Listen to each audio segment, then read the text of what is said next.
6-6-6 3 বলে 18 রান ইনিংসের শেষ ওভারে দলকে পৌঁছে দিলেন রান পাহাড়ে। এ কোনো বিদেশি খেলোয়াড়ের গল্প নয়, কোনো টি-20 স্পেশালিস্টেরও গল্প নয়। জিম আফ্রো টি10 লিগে ঠিক এভাবেই ব্যাট হাতে তাণ্ডব চালিয়েছেন সাব্বির রহমান। ক্যারিয়ারটা খুব লম্বা না হলেও নান্দনিক শট আর দৃষ্টিনন্দন ব্যাটিংয়ে অল্পতেই কেড়ে নিয়েছিল ভক্তদের মন। জাতীয় দলের সুযোগ মিলছে না ঠিকঠাকভাবে, তবে জিম আফ্রোতে নিজের জাত চিনিয়ে দিলেন সাব্বির। 283 স্ট্রাইক রেটে কুপকাত করেছেন প্রতিপক্ষের বোলারদের। কোনো চারের মার না থাকলেও ছক্কা হাঁকিয়েছেন 5-5টা।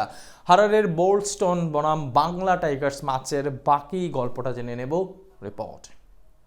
সুযোগ পেয়েছিলেন দুইবার, হেলায় হারিয়েছেন সেই সুযোগ। হচ্ছিল না ব্যাট বলে কানেকশনটাও ঠিকমতো জবাব দিচ্ছিল না।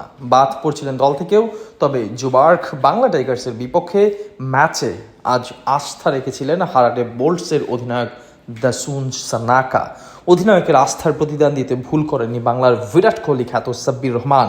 প্রতিপক্ষ বোলারদের উপর রীতিমতো তাণ্ডব চালিয়ে হাঁকিয়েছেন 5টি ছক্কা, যদিও ছিল না কোনো চারের মার।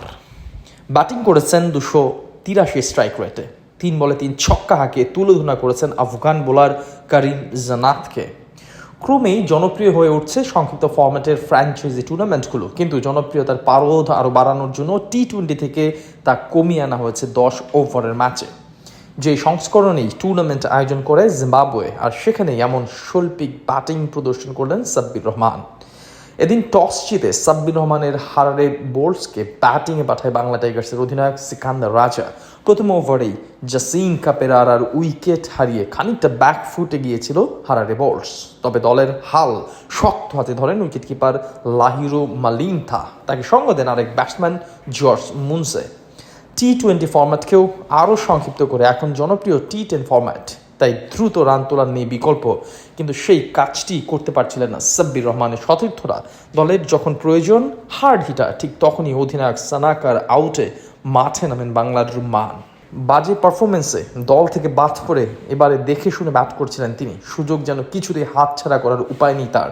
প্রথম 3 বলে মাত্র 1 রান করা সাব্বির ঠিক পরের ওভারেই অ্যাডাম মিলনের বলে দেখালেন ব্যাটিং তাণ্ডব। নবম ওভারে মাত্র 4 বল মোকাবেলায় 2 ছক্কার মারে নিজের ঝুলিতে যুক্ত করেছেন 14 রান। 4 উইকেট হারিয়ে 100 রান হাতে মাত্র একটা ওভার। জয়ের জন্য রান পাহাড়ের বিকল্প যেন কিছুই দেখছিলেন না সাব্বির। 10ম ওভারে আফগান বোলার করিম জান্নাতকে হাঁকিয়ে বসলেন 3 বলে 3 ছক্কা।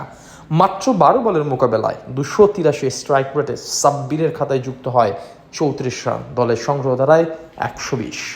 পাহাড় সম লক্ষ্য তাড়া করতে ব্যাটিংয়ে নামে সিকান্দার রাজার দল বাংলা টাইগার্স। এদিন ব্যর্থ হয়ে প্যাভিলিয়নে পাড়ি জমান 2 ওপেনার হজরতুল্লাহ জাজাই আর মোহাম্মদ শেহজাদ। বাংলা টাইগার্সের শুরুটা খারাপ হলেও শেষ ওভারে ম্যাচ পৌঁছে যায় চরম নাটকীয়তায়। নবম ওভার শেষে জয়ের জন্য প্রয়োজন যখন মাত্র 7 রান, ঠিক তখনই আফতাব আলমের বলে বোল্ড হয়ে সাজ করে ফেরেন দলের গুরুত্বপূর্ণ ব্যাটসম্যান। তারপরও জুবার্ক বাংলা টাইগার্সের জয় আটকাতে পারেনি সাব্বির রহমানের দল হারারে বোল্টস। ওভারের শেষ বলে সিঙ্গেল নিয়ে 4 উইকেট হাতে রেখেই জয়ের বন্দরে পৌঁছে যায় সিকান্দার রাজারা। আজকের ম্যাচে পরাজয় মেনে নিল। 7 ম্যাচে 5 জয়ে জিম আফ্রো টি10 লিগে পয়েন্ট তালিকার সবার শীর্ষে অবস্থান সাব্বিরদের।